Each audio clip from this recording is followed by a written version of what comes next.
جو آپ کی اور میرے آقا و مولا نے جب آپ ہجرت کر کے مدینہ پاک تشریف لائے تو میری آقا علیہ السلام نے بالکل اولین ترجیح کے اندر آپ نے ان کو فرمایا۔ اس کے بعد سامنے محترم جس طرح مسجد نبوی کی تعمیر ہوئی بالکل اسی کے ساتھ ساتھ صحابہ نے بھی خیال کیا کہ ہم حضور علیہ السلام کے حجروں کو بھی تعمیر کر دیں، حضور کے کشان نبوت کو بھی تعمیر کر دیں۔ اس وقت حضور علیہ السلام کی ایک نکاح ہوا تھا جو حضرت سیدہ خدیجہ کبریٰ سے ہوا تھا، اور حضرت خدیجہ کبریٰ کا وصال ابھی حضور مکے میں تھے، حضرت خدیجہ کا وصال ہو چکا تھا۔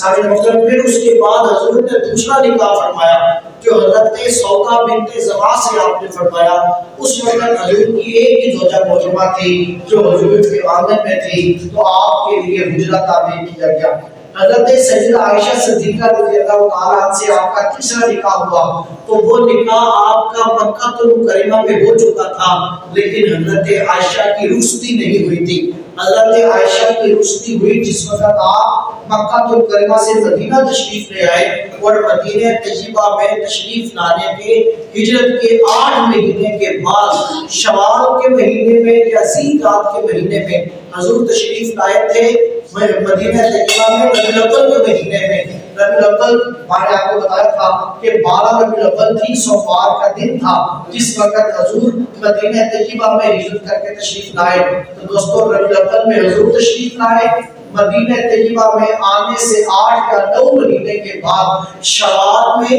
یا پھر ذی القعدہ میں حضرت سیدہ عائشہ صدیقہ کی رخصتی ہوئی، اور حضور علیہ السلام کے آنگن میں حضرت سیدہ عائشہ تشریف لے آتی ہیں۔ نکاح آپ کا مکے میں ہوا اور رخصتی آپ کی مدینہ پاک کے اندر ہوئی، لیکن چونکہ ابھی آپ کی رخصتی نہیں ہوئی تھی اسی لیے حضرت عائشہ کا حجرہ نہیں بنایا گیا۔ حضرت سودا آپ حضور کے عقد میں تھی، نکاح میں تھی، تو حضرت سودا بنت زمعہ کا حجرہ تعمیر کیا گیا، اور جیسے جیسے پھر کریم آقا علیہ السلام کا نکاح ہوتے رہے ان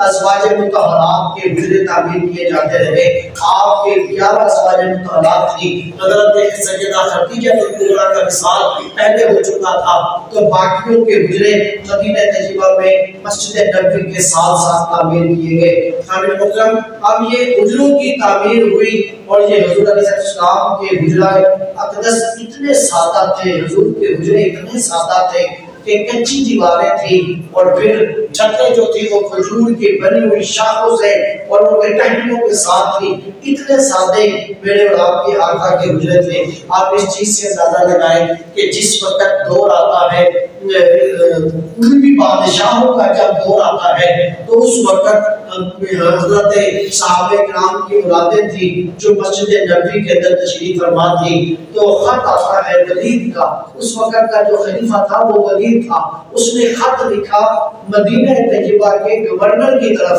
اور کہا کہ حضور کے حجروں کو گرا دیا جائے، اور حضور کے حجرے گرا کر ان کو مسجد نبوی کے اندر اس جگہ کو داخل کر دیا جائے، مسجد نبوی کو وسیع کر دیا جائے۔ جب صحابہ نے یہ خط سنا تو کہتے ہیں کہ صحابہ کرام اس طرح روئے جس طرح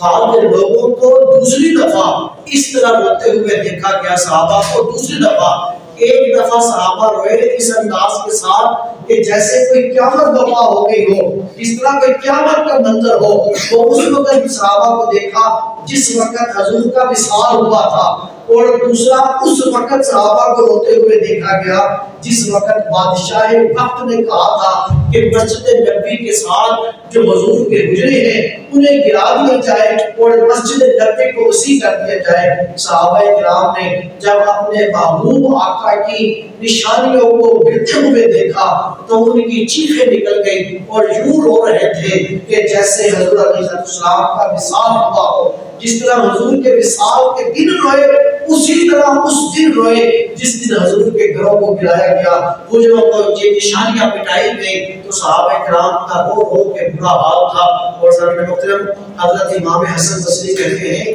کہ میں جب بالغ ہوا تو میں حضور کے حجرے میں جب جایا کرتا تھا تو اتنے قریب اور اتنے سادہ حجرے تھے کہ میں ہاتھ بلند کرتا تھا تو میرا ہاتھ چھت کے ساتھ لگتا تھا، اتنے چھوٹے چھوٹے حجرے تھے اور کچی دیواریں تھی اور درختوں کی وہ پتوں سے بنی ہوئی چھتیں تھی، اس قدر سادہ۔ اور لوگ کہا کرتے تھے، صحابہ کرام فرماتے ہمارا جی چاہتا تھا کہ کبھی بھی حضور کے حجروں کو نہ گرایا جائے، حضور کے حجرے قیامت تک رہے، اس لیے کہ دنیا آئے گی دیکھے گی آ کے کہ وہ آقا و مولا جس کو اللہ نے دنیا کے خزانے عطا کیے ہیں اس کے اپنے رہنے کی جگہ کتنی سادہ ہے کہ وہ جہان کا بادشاہ ہے کہ کوئی شے ایسی نہیں ہے کہ جو اس کے قبضے میں نہیں ہے۔ اللہ نے ہر شے کو بنا کے اپنے حبیب کے حوالے کر دیا، ہر شے کا مالک اللہ نے اپنے حبیب کو بنا دیا، لیکن خود اس کی کیفیت یہ ہے کہ سادہ سی دیواریں ہیں،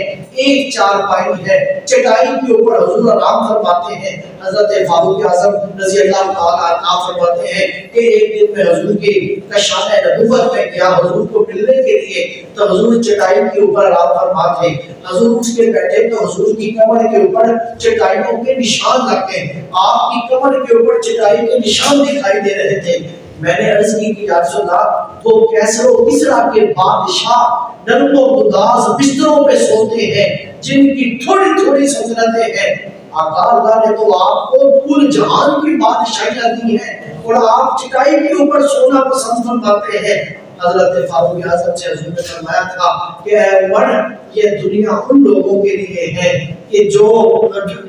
یہ دنیا کو ترجیح وہی لوگ دیتے ہیں کہ جن کا کسی کے ساتھ تعلق ہے، ہمارا دنیا کے ساتھ تعلق نہیں ہے، ہم دنیا کو ترجیح نہیں دیتے، ہمارا تعلق ہے آخرت کے ساتھ، ہم آخرت کو ترجیح دیتے ہیں۔ دنیا آج ختم ہو جانے والی چیز ہے اور آخرت میں تو ہمیشہ رہنا ہے۔ اس دن اس دنیا میں رہتے ہوئے اس مکان کی فکر نہ کرو، بلکہ دنیا میں رہتے ہوئے اس مکان کی فکر کرو جس میں تم نے ہمیشہ رہنا ہے، جس میں تم نے ہمیشہ دن گزار رہے ہیں۔